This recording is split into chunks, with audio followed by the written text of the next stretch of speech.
2015 மக்கள் நல கூட்டணி அப்படின்னு ஒரு கூட்டணி அமைச்சாங்க. அதுக்கு யாரு வந்து தலைவராக இருந்தார்னா விஜயகாந்த் அவர்கள். அப்ப சீமானன் என்ன சொன்னார்னா, ஹே விஜயகாந்த் முதலமைச்சராக்கத்துல ஒரு பைத்தியார்கிட்ட சுத்திக்கிட்டு இருக்கா அப்படின்னாரு. அதுக்கு பிறகு அந்த கூட்டணியில் இருக்கிற நல்ல கண்ணோட கால் கட்டமைக்கு சமமாக நடந்த விஜயகாந்த் அவ வேற ஒரு தெலுங்கண்டா, அவனெல்லாம் இந்த தமிழ்நாட்டை ஆள வைக்கணுமா அப்படின்னு அந்த அளவுக்கு கேவலமா விஜயகாந்த் அவர்களை மட்டம் தட்டி பேசினார் சீமா. இப்ப எப்படி விஜய் பேசிட்டு இருக்காரு, அவங்களுக்கு அதான் பொழப்பு, யாராச்சும் புதுசாக வந்து அவங்களை கடிச்சு வைக்கிறதா பொழப்பு. அப்படிதான் விஜயகாந்த் அவர்களையும் கடிச்சு வச்சார். அதுக்கு பிறகு விஜயகாந்த் அவர்கள் இறந்து விட்டார்.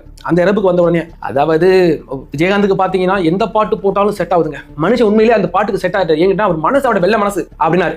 ரஜினிகாந்த் அவர்கள் எலெக்ஷனுக்கு வரப்போறோம் அப்படின்னு சொல்லிட்டு இருந்த நேரத்தில் வெற்றி இருக்குன்னு சொல்லிட்டாரு. சுடுகாட்டில் கூட வெற்றி இருக்கு, அங்க போய் படுத்துவியா அப்படின்னாங்க. யார்? இதே சீமான், இதே சாட்டா, இதே இடுமோனவங்க 3 பேரும் ரஜினிகாந்த் அவர்கள் அவ்வளவு கேவலமா எந்த அளவுக்கு பேச, நீ ஒரு மராட்டியா, நீ எப்பறம் இந்த தமிழ்நாட்டை ஆளலான்னு துடிக்கலான்னு ரொம்ப கேவலமா பேசினாங்க. சரி, அது உங்களுடைய கருத்து இல்லையா? நான் அதில் குறை சொல்லல.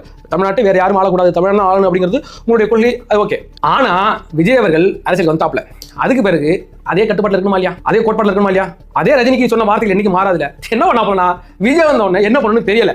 உடனே போயிட்டு ரஜினியை பார்க்க போறட்டு பக்கத்துல பம்மிட்டாங்க போயிட்டு. அடுத்தது பெரியார் விஷயம். இதுக்கு முன்னாடி என்ன பேசிட்டு இருந்தாங்க பல காலங்கள்ல, ஈவிகே இலங்கை வந்து பெரியாருக்கு வந்து வாரிசு தான், நான் பெரியாரின் கொள்கை வாரிசு அப்படி டாப்ல.